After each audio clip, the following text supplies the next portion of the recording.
Time of harvest, which is about 3 or 4 months during the year, 30% of the energy that's generated in Cuba comes from the renewable source of biomass. So this is what we call the energetic sovereignty. We do not depend on all imports to produce electricity.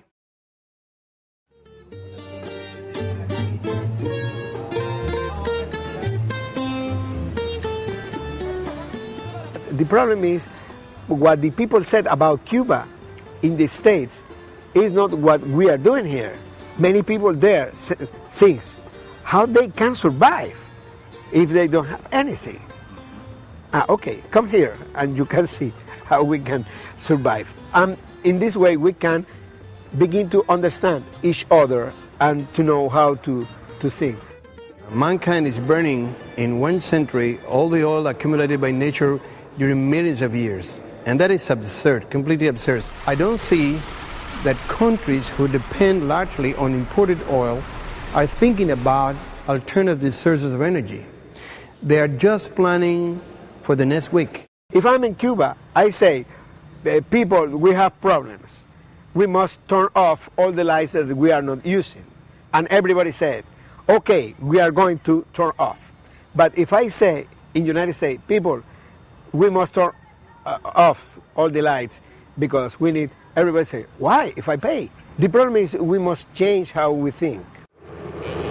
You know, the idea of peak oil is that things are going to change and there's going to be less. I think Cubans understand that on an international, global level because island people have that innate sense of a limited resource.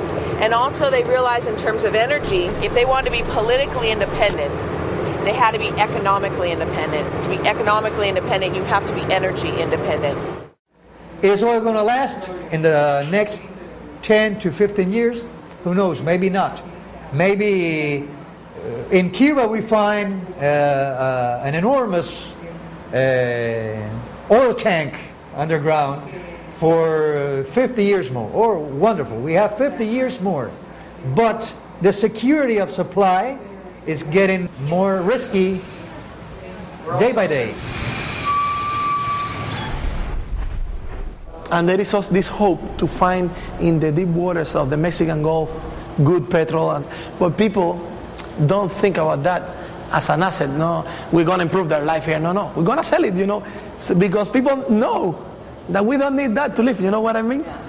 Okay, we need money to develop, but it's like something to sell, not something to use or to waste. The sun was able to maintain the life in Earth during millions of years. Only the problem is now when we arrived and we change the way we use the energy.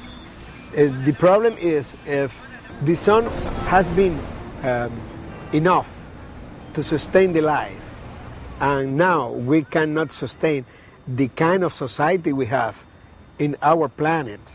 The problem is with our society, not with the energy, not with the war of the energy.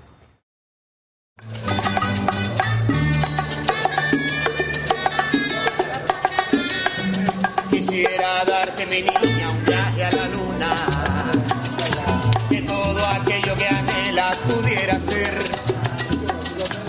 So there are infinite small solutions. You fix one little problem here, one little problem there, and life is better. You think globally, you act locally. This is very important because otherwise you give the impression of people that this is United Nations, presidents, scientists, and they don't have to do anything. That they will fix the problem. But people have to start from scratch and start to do small things, baby steps. Crises or changes or problems can trigger many of these things that these are sustainable, alternative, whatever it's called, but it's basically adapting. We are adapting to changes, and that's the success of the human beings. Te doy mi pan que está mojado en el café. Te doy la sal que el mar ha dejado en mi piel. What we must know is that the world is changing, and we must change the way we saw the world. And one of the things we need is more friendship, more love, because we have also only one world. The world is only one, and it's for all of us. Te doy mi pan, te doy mi paz, te doy mi Dios, te doy mi sal. I think we can learn a lot from each other and reflect more on how to be happy with less and how you really don't need that much, to be happy. I think that that's a challenge, a world challenge. Cuba has modest experience that maybe some other people could learn from, and I think it will be a time for sharing, a time for cooperation, and a time for more solidarity and for working together. I think maybe we'll have a better world.